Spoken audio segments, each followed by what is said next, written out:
1st, 1945. U.S. Marines landed to take the fight to the Japanese soldiers awaiting them, determined to defend the island any way they can. Okinawa, the last of the island chain, leading state to Japan, launching bomb and raise the Japanese fight fierce, backs against the wall, suffering heavy casualties for the emperor's cause. Operation Iceberg, the Typhoon is still a large-scale assault by the Allies for real to capture the island, gave them a base to build, and facilities upon the mainland instill fear into the hearts of the Japanese and kill any hope of victory in the war they feel. But fierce combat will claim lives surreal on a scale so massive, 82 days don't chill. The 10th Army landed on the Hakushi beaches, April Fool's, Easter Sunday, no resistance, believe it. Diversionary tactics were performed elsewhere to draw attention from the main invasion there. They swept across the island to the north with ease, capturing 2 air bases within hours. You see Kadima and Yomatan taken with light resistance. General Buckner moves the phase 2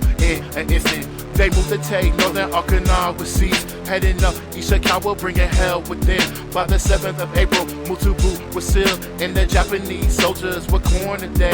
Mountainous terrain and hills feature everywhere, fighting intense, ferocious death will take you here. Gate Dock will be cleared on April 18th. Meanwhile, the 77th Infantry assault Lake Shima.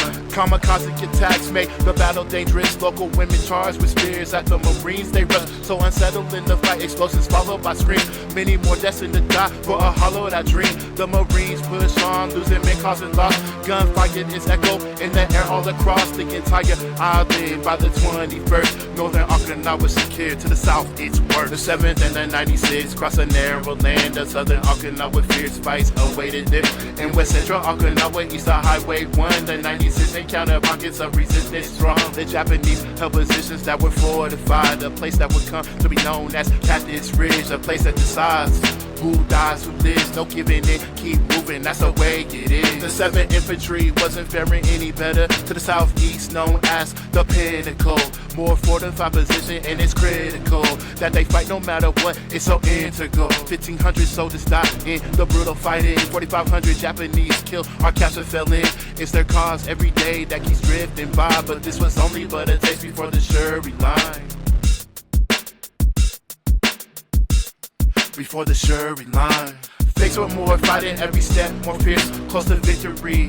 Farther away still, at Kakuzu Ridge to fortified hills. The Japanese hit in case many Marines are killed. Civilians caught in the flames, forced to gather supplies. The evilness of this war again personified. The Marines wouldn't be stopped, but at the cost of life. Sacrifice for more gain, there's no end in sight. General Ushijima would launch an offensive on April 12th in the evening, fighting back in an instant. Well organized and sustained, a nightmare amassed for the U.S. Marines trying to hold them back. They would retreat eventually, only just to repeat the assault the next night, staving off defeat. April 14th they would mount one last attack, but the overwhelming firepower of the Marines. April 9th, the 27th Infantry land on the west to join the 96th and 7th. General Hodge will contest heavily the Japanese and launch a new attack. A bombardment so fierce would precede the class, the largest one the Pacific leader had seen. Naval ships roaring, planes overhead would scream, dropping bombs and napalm, but the Japanese were hit, well protected on the opposite side. They missed Tsushima once again, desperate to strike back with an amphibious assault behind the Marines line. They managed to get in the open, firing their guns off, but the Marines held strong, so once again they lost. No matter what the Japanese did, it seems they're overwhelmed, but they will not give in, bringing hell once again. The end of April, and the battle rages on, but time is ticking out on the rising sun. On May 11th, the Americans attacked again. 10 days of brutal fighting, character death and fear, explosion scream.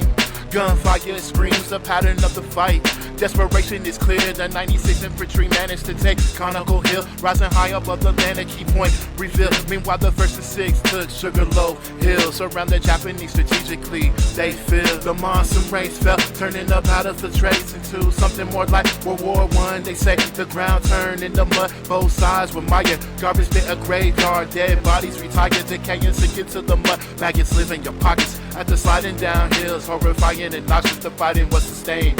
though the end is near. Take the Shuri line and Shuri Castle with that fear. Naval ships shell the castle, forcing a retreat. While the Japanese are taken with relative ease, they tactically will retreat successfully in the night, using the advantage of the rains and the darkness of light. 30,000 Japanese escape to the last line at Kian Peninsula. No surrender in sight. Slaughter would rule the day in this place so sad, including civilians caught in between the brutal clash. 4,000 Japanese settlers committed suicide in the tunnels dug in. Yes, they would rather die than be captured by the advancing U.S. Marines. Generals died on both sides, Buckner and Ushijima. June 21st, the last resistance of Japan fell under the bloody Pacific battle.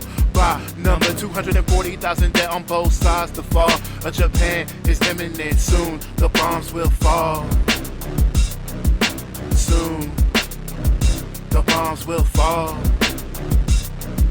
Soon the bombs will fall. Soon the bombs will fall.